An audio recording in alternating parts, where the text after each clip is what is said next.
ഈ ഭൂമിയിലെ ഏറ്റവും നിസ്സഹായരായ മനുഷ്യരാരെന്നറിയോ? സ്വന്തം പങ്കാളിയാൽ വഞ്ചിക്കപ്പെടുന്ന ആളുകളാണ്.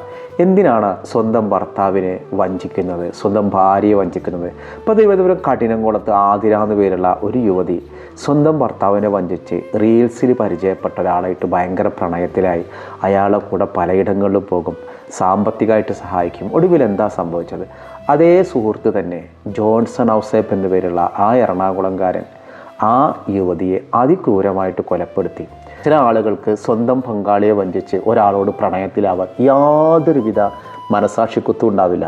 ഇവരെന്തിനായിരിക്കും ഇങ്ങനെ പങ്കാളികളെ ചീറ്റ് ചെയ്യുന്നുണ്ടാവുക? ഞാൻ മനസ്സിലാക്കുന്ന ഒരു കാര്യം, ചില ആളുകൾ നല്ല സൗഹൃദങ്ങളാണ് ഉണ്ടാക്കിയിട്ടുണ്ടാവുക. നല്ല സൗഹൃദങ്ങൾ എന്തെങ്കിലുമൊക്കെ ഷെയർ ചെയ്യാൻ തൻ്റെ പങ്കാളി തയ്യാറാവുന്നില്ല, സമയം കണ്ടെത്തുന്നില്ല എന്നൊക്കെ കാണുമ്പോൾ എന്നാൽ ശരി, നമുക്കൊരു നല്ല സൗഹൃദം ഉണ്ടാവാമെന്ന് കരുതണം. ആ സൗഹൃദം ഒടുവിൽ ചെന്നെത്തുന്നത് പ്രണയത്തിലേക്കും ഇതുപോലെയുള്ള ബന്ധങ്ങളിലേക്കാണ്.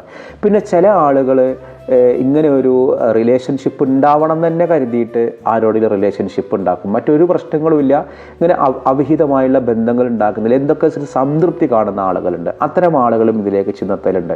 പിന്നെ ചില ആളുകൾക്കൊരു നേരം പോക്കാണ്. എവിടുന്നെങ്കിലും എങ്ങനെയെങ്കിലുമൊക്കെ ഒരു നമ്പർ കിട്ടി ഒരു പെൺകുട്ടിയെ ഇങ്ങനെ വളച്ചാൽ പിന്നെ ഓന് ഹാപ്പിയായി. എന്നിട്ട് പിന്നെ ഓൻ്റെ ലക്ഷ്യം പിന്നെ സെക്സാണ്. ആണുങ്ങൾക്ക് കാമമാണ് കൂടുതലുണ്ടാവുക, അല്ലാതെ കരുണയല്ല. പലപ്പോഴും ഇത്തരം അവിഹിത ബന്ധങ്ങളിലൊന്നും കരുണയില്ല. ഇതിൻ്റെ പുറമോടികളൊക്കെ ഭയങ്കര കരുണയാണ്, ഭയങ്കര കേൾക്കലാണ്, നമ്മുടെ ഫീലിങ്സൊക്കെ അവർ അറിയാനും ഷെയർ ചെയ്യാനൊക്കെ ഉണ്ടാവും.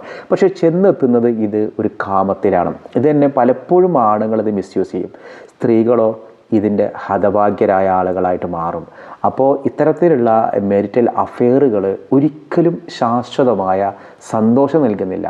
പക്ഷെ ഇങ്ങനെയൊക്കെ നമുക്ക് എത്ര അനുഭവങ്ങൾ ഉണ്ടെങ്കിലും ഇതൊന്നും പഠിക്കില്ല. വീണ്ടും പല ആളുകളും ഇത്തരം ബന്ധങ്ങളിലേക്ക് പോകും.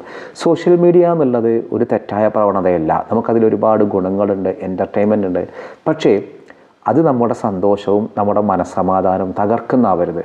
സ്വന്തം പങ്കാളിയെ വഞ്ചിക്കാൻ ഉപയോഗിക്കുന്ന ടൂളും ആവരുത്.